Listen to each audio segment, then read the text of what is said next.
So you're desperate to develop a more controlled writing style. You're in the right place. Let's help you with your GCSE English language writing. Let's recap simple, compound, complex and do some experimentation within paragraphing. I'm going to propel you towards a grade 9. Stay tuned. Schofield on Shakespeare.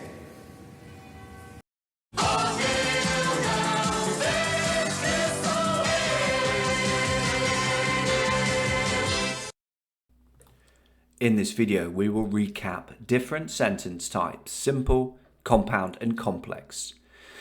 I will then give you a chance to experiment sticking with the same sentence type within individual paragraphs on a past GCSE question. Write a description of an exciting experience you have had. This will help develop your control over your writing and enable you to start thinking far more about crafting your sentences for effect. The other interesting question to consider will be, of course, can paragraphs which contain just one type of sentence actually work? Simple sentences also tend to be pretty short. The main principle is that there is always a subject and one main verb. Within these three sentences, the subjects are clouds, birds, and it. Note that the third sentence contains a phrase before the main clause, without any shadow of a doubt. However, it remains a simple sentence as this phrase does not have a verb. Time to have a go. Write 3 consecutive simple sentences which could potentially kick off a response to the descriptive writing question. Write a description of an exciting experience you have had. Press pause now to do this.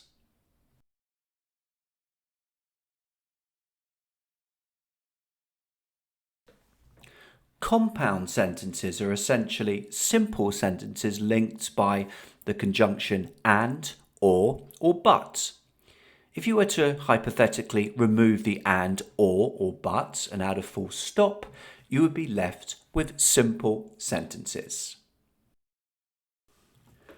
Compound sentences need to be equally weighted and make sense on their own on either side of the and, or, and the but. Compound sentences will always have 2 or more main verbs. Here, these are was mounting, wanted, was quivering, was, had, would happen. Sometimes the subject changes after the conjunction, as is the case in the first sentence. Excitement is the subject of the first main clause, and I is the subject of the second. However, this doesn't need to be the case, and you can just continue with the same subject implied. Examples of this would be, I laughed and joked, full stop. My heart was quivering and pulsating within my very soul, full stop. So it's time to have a go with your second paragraph on this response describing an exciting experience. 3 compound sentences, please. Can you make them work? It's pause time.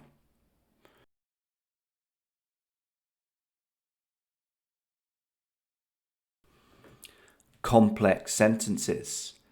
Essentially, this must always have at least one main clause, a subject and a main verb. However, a complex sentence will also have a subordinate clause, a clause which depends on the main clause and doesn't make sense on its own. For example, even though it wasn't logical, I wanted to take the plunge. Here the main clause is, I wanted to take the plunge.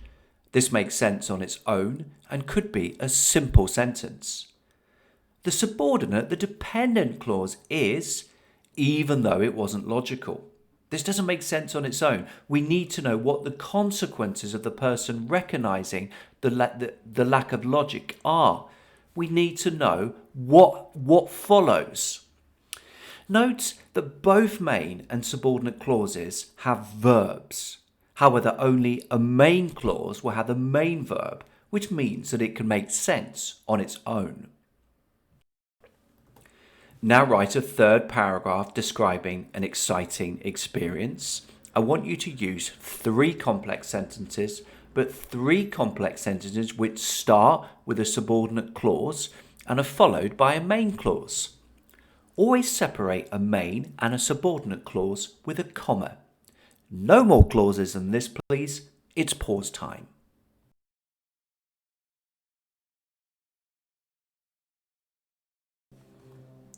But of course, a complex sentence doesn't necessarily need to begin with a subordinate clause. You can put the main clause first. As I do here, in these examples, the main clauses kick off the sentences. It was retrospectively a foolish decision, main clause. I took the chance to do something thrilling, main clause makes sense on its own. Our decisions have consequences. The subordinate clauses all relate to the preceding main clause, and they wouldn't make sense on their own. In the first example, which I would live to regret, relates to the decision referred to within the preceding main clause. Time for paragraph 4. 3 more complex sentences, but this time start each one with a main clause followed by a subordinate clause. Remember to separate the main clause and the subordinate clause with a comma. This makes the sentence so much easier to follow. Keep building up to this exciting experience. Yes, press pause now.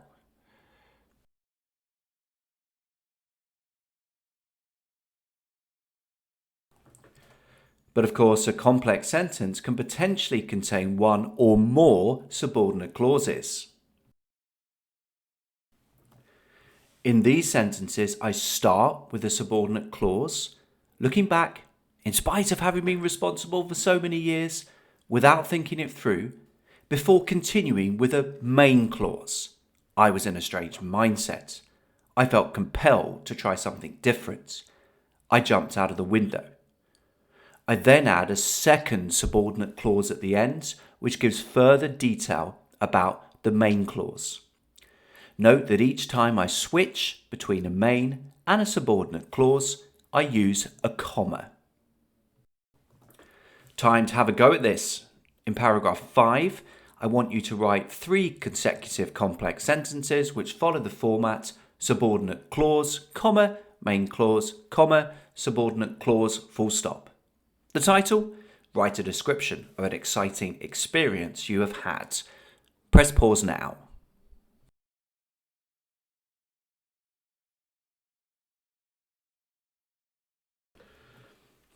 I'm certainly partial towards a dramatic short sentence for effect. These break the rules of grammar in that they don't have a main clause or a main verb.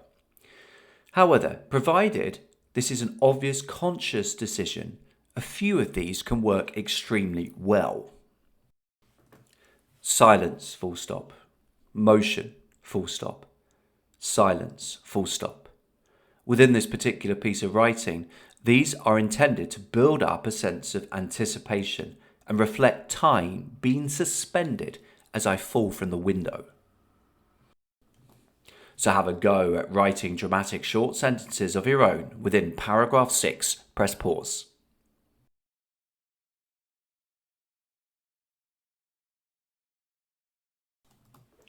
For a final paragraph within this artificial experimental piece of writing, I want you to go back to simple sentences. Circular structures can work well for descriptive pieces, so note how I've tweaked my original 3 simple sentences. The clouds are now drooping rather than singing, the birds are now absent rather than chirping, and the blazing confidence of without any shadow of a doubt has been removed. Your turn. End your description with a final paragraph which contains 3 simple sentences. You may choose some kind of circular structure, you may not. Up to you, but press pause now to write.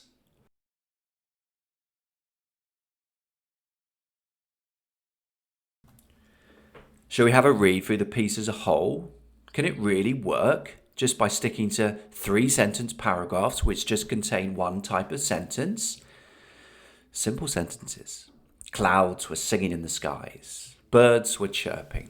Without any shadow of a doubt, it was summertime. Compound sentences. Excitement was mounting through my veins, and I wanted to shout out in joy. My heart was quivering, but this was unquestionably a good thing. It had to happen, and it would happen soon. Complex sentences in the format subordinate comma main. Even though it wasn't logical, I wanted to take the plunge. In spite of feeling worried about the height, I was desperate to feel alive. Acting impulsively, I took the first step. Complex sentences in the format main comma subordinate. It was retrospectively a foolish decision, which I would live to regret. I took the chance to do something thrilling, even though the consequences could probably change my life. Our decisions have consequences, which in this case would be far-reaching and permanent. Complex sentences following format subordinate comma main comma subordinate. Looking back, I was in a strange mindset, probably caused by pressure at work. In spite of having been responsible for so many years, I felt compelled to try something different, although I'm haunted now by the consequences. Without thinking it through, I jumped out of the window, which loomed over the city from a height of 30 metres.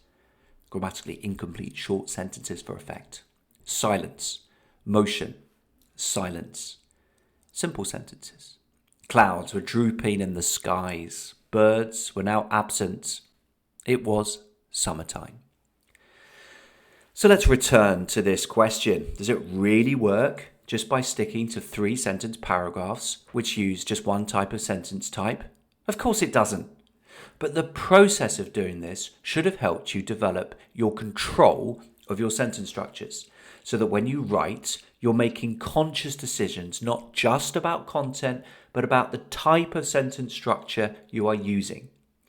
The best pieces of writing use a variety of sentence structures for effect, in which the writer has chosen here to use a simple sentence, here compounds, here complex. Of course, varying sentence structures is not just about simple, compound and complex, but length and varying the initial word of each sentence. Keep thinking about this. And why not review past pieces of writing? On reflection, did you use a different range of simple, compound and complex? Were your sentences consistently controlled? If not, why not rewrite in the light of your newfound knowledge? Yes, it's been Schofield on Shakespeare. Many thanks for watching.